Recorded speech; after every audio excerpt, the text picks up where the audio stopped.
आज मैं एक ऐसी इंस्पायरिंग स्टोरी ढूंढ के लाया हूं आप सबके लिए, जिसको रिसर्च के दौरान जब मैंने स्टडी किया और उसके फैक्ट्स मैंने ढूंढे तो मैं कई बार रोया।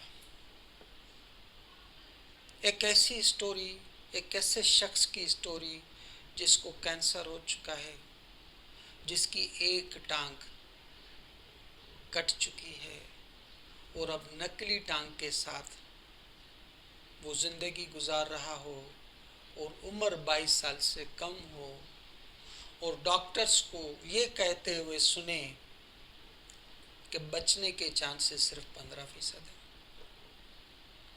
तो वो नौजवान एक फैसला करता है, क्योंकि वो अपने आसपास हॉस्पिटल में, वार्ड्स में पेशेंट्स को रेगुलर देख रहा होता है और उनके पेन को फील कर रहा होता है।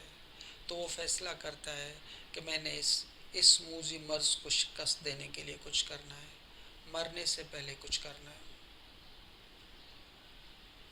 तो वो एक मैराथन का फैसला करता है।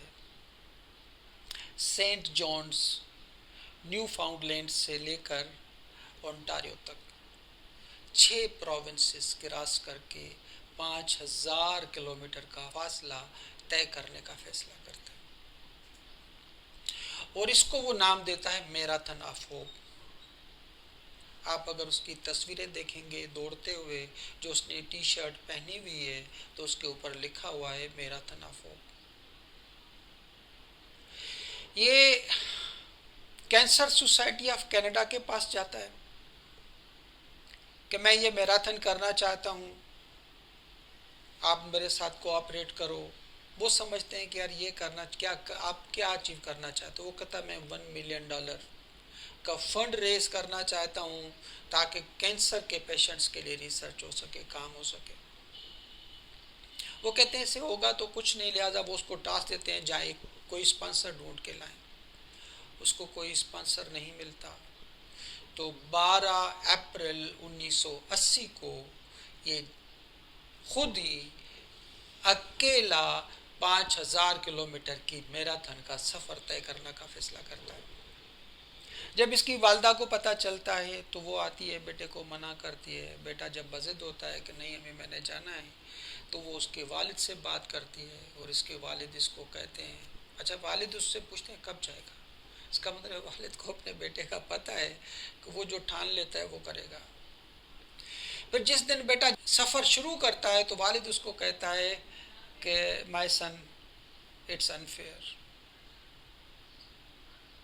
बेटा कहता है पापा I think it's not unfair, क्योंकि उसने जो गोल चुना हुआ होता है वो बहुत बड़ा है। और यह सफ़र शुरू होता है। वो एक प्रोविंस को क्रॉस करता है, दूसरे प्रोविंस को क्रॉस करता है, तीसरे प्रोविंस को क्रॉस करता है। अब आहिस्ता आहिस्ता लोग नोटिस लेना शुरू करते हैं। डेली 42 किलोमीटर्स का फासला तय करता है एक लंगड़ा आदमी। फिर अखबारों में छोटी छोटी खबरें लगना शुरू होती हैं, न्यूज़ में भी आना शुरू हो जाता है, टीवी चैनल्स पे। जब ये छठा सूबा क्रॉस करता है तो अब लोग भी इसके साथ शामिल होना शुरू हो जाते हैं। घरों में बच्चे भी बातें करना शुरू कर देते हैं कि अगर इसकी टांग जो नकली है वो ख़राब हो गई, टूट गई तो क्या होगा, क्या इसको पेन नहीं होता होगा।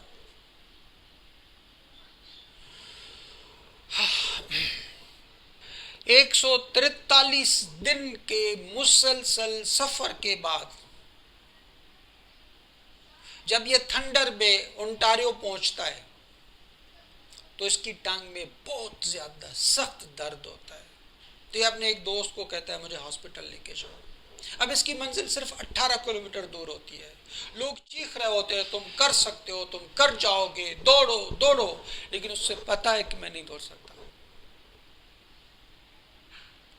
हॉस्पिटल में जाता है, 2 दिन हॉस्पिटल में रहता है। वहाँ कहता है कि मैं हिम्मत नहीं हारूंगा, मैं अपनी मंजिल पर लाजमी जाऊंगा, और वापस आके फिर दौड़ना शुरू करता है। इतने में फोर सीजन होटल्स के चेयरमैन और सीईओ अजादोरा शार्प वो $10,000 डोनेशन का फैसला करता है और पूरे कनाडा के 999 कॉरपोरेशंस को लिखता है कि आप भी ऐसा करो।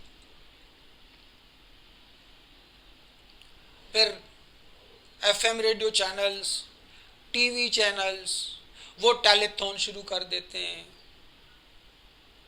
और एक डोनेशन का सिलसिला शुरू हो जाता है। 22 बरस की उम्र में इस नौजवान की 18 जून 1981 में डेथ हो जाती है। लेकिन जब डेथ होती है तो कैंसर रिसर्च, दुनिया के सबसे बड़े कैंसर रिसर्च सेंटर का बुनियाद ये डाल चुका होता है। अब आते हैं कि ये इसने स्ट्रेटजी बनाई कैसे, सफर तय किया कैसे, इतना बड़ा गोल अचीव कैसे किया। जब इससे पूछा गया कि आप ये कैसे मैनेज करने में कामयाब हुए, तो उसने कहा मेरी स्ट्रेटजी तो ये थी कि मैं रोजाना 42 किलोमीटर का फासला करूंगा, फासला तय करूंगा। फिर दरमियान में रोड की साइड पे टेलीफोन के खंभे लगे हुए थे, हर आधे किलोमीटर के बाद एक खंभा। तो मैं कहता था मुझे इस खंभे तक दौड़ना है। जब उसको पहुंचता था तो मैं फिर कहता था मैं अगले खंभे तक पहुंचना है।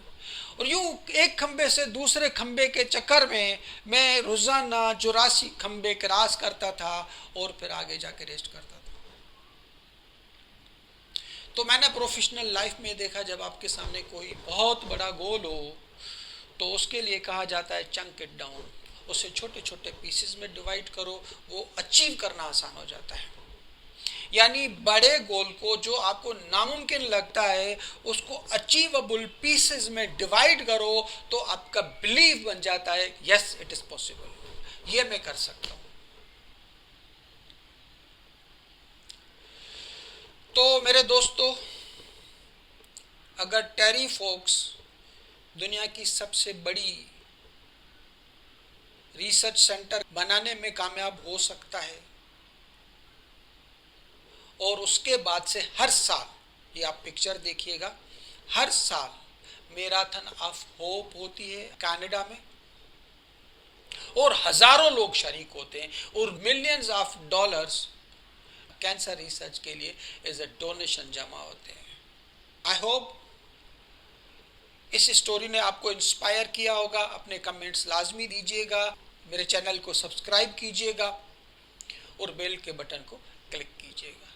Thank you.